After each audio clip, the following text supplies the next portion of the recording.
بسم اللہ الرحمن الرحیم۔ ناظرین السلام علیکم۔ انسانی جسم میں پیروں کی حیثیت ان ستونوں کی ہے جس پر یہ ساری عمارت قائم ہوتی ہے۔ ہمارے پاؤں سب سے زیادہ محنت کرنے والے باڈی پارٹس میں سے ہیں، کیونکہ یہ روزانہ صبح اٹھنے کے بعد سونے تک پورا دن جسمانی وزن کو برداشت کر کے ہمیں چلنے، بھاگنے، چھلانگ لگانے اور کھڑے ہونے میں مدد دیتے ہیں۔ 26 ہڈیاں اور 100 سے زیادہ مسلز کے ساتھ پیر اور ایڑیاں ایک ٹیم کے طور پر کام کرتے ہوئے ہمیں ہر طرح کی سرگرمیوں کا حصہ بننے میں مدد دیتے ہیں۔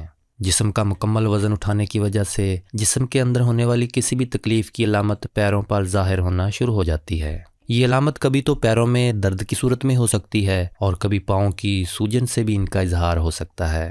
عام طور پر پیروں کی سوجن کو لوگ تھکن، زیادہ دیر تک کھڑے رہنے یا پھر زیادہ وزن کا سبب قرار دیتے ہیں، مگر یہ مفروضہ ہمیشہ سچ ثابت نہیں ہوتا۔ بعض اوقات پاؤں کی سوجن کسی بڑی بیماری کی ابتدائی علامت بھی ہو سکتی ہے۔ تو آئیے ہیلتھ امیزی چینل کی آج کی ویڈیو میں جانتے ہیں کہ بغیر کسی وجہ کے پیروں کی سوجن کون سے سنگین اور خطرناک امراض کی جانب اشارہ کرتی ہے۔ گردوں کے امراض۔ گردوں کو جسم کا فلٹر پلانٹ بھی کہا جاتا ہے۔ یہ جسم کے تمام زہریلے مادوں کو چھان کر جسم سے باہر خارج کرتے ہیں، مگر بعض اوقات ان میں پتھری یا انفیکشن ہونے کی صورت میں یہ اپنا کام اچھے طریقے سے انجام نہیں دے پاتے اور زہریلے مادے جسم میں جمع ہونا شروع ہو جاتے ہیں، اور یہی خرابی پیروں کی سوجن کی وجوہات میں سے ایک وجہ ہوتی ہے۔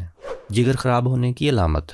انسانی جسم میں جگر کو ایک مرکزی حیثیت حاصل ہے۔ جگر کی تکلیف کی پہلی علامت ویسے تو بخار کا آنا ہوتا ہے، مگر بعد میں بخار تو ختم ہو جاتا ہے، مگر جگر کی خرابی کی وجہ سے پیٹ اور خاص طور پر پاؤں پر سوجن آ جاتی ہے اور اس طرح محسوس ہوتا ہے جیسے ان میں پانی بھر گیا ہو۔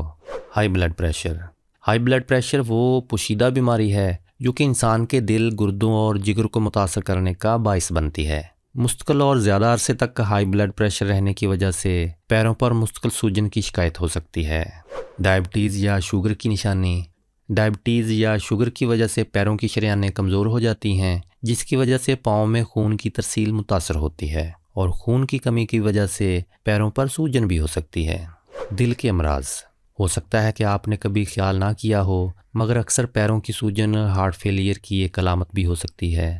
ہارٹ فیلئر کا مطلب یہ نہیں کہ دل کام کرنا چھوڑ دیتا ہے، بس وہ مناسب مقدار میں خون پمپ کرنے میں ناکام ہوتا ہے، جس کے نتیجے میں خون واپس رگوں میں پلٹتا ہے اور وہاں سیال جمنے لگتا ہے۔ چونکہ پیر جسم کے سب سے نیچے حصے کی طرف ہوتے ہیں تو ان تک خون کی ترسیل متاثر ہوتی ہے اور سوجن واقع ہو جاتی ہے۔ عام طور پر ایسے مرض میں سیدھے پیر کا سوجنا دل کے دائیں حصے میں خرابی کی جانب اشارہ کرتا ہے۔ جوڑوں کے امراض یا یورک ایسڈ کی زیادتی کی علامت۔ اس مرض کی پہلی علامت عام طور پر پیروں کے انگوٹھوں کا سوجنا ہوتا ہے، جو کہ یورک ایسڈ کے جمع ہونے کا نتیجہ ہوتا ہے۔ طبی ماہرین کے مطابق ایسا ہونے پر اتنا شدید درد ہوتا ہے جیسے ہڈی ٹوٹ گئی ہو۔ عام طور پر یہ آدھی رات کو ہوتا ہے اور اتنا شدید ہوتا ہے کہ ہلنے کی ہمت بھی نہیں ہوتی۔ وہ انگوٹھا گرم، سرخ اور سوج جاتا ہے، تاہم چند ہفتوں کے بعد یہ درد ختم ہو جاتا ہے اور اگلے کئی مہینوں یا برسوں تک نہیں ہوتا۔ خون کی گردش میں رکاوٹ۔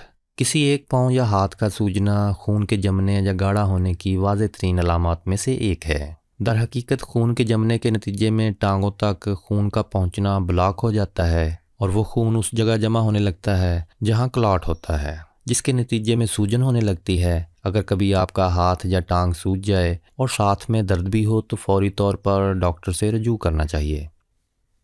مولا کریم ہم سب کو 5 وقت کی نماز باجماعت ادا کرنے اور رزق حرام سے بچنے کی توفیق عطا فرمائے اور تمام بیماروں کو صحت و تندرستی عطا فرمائے۔ آمین یا رب العالمین۔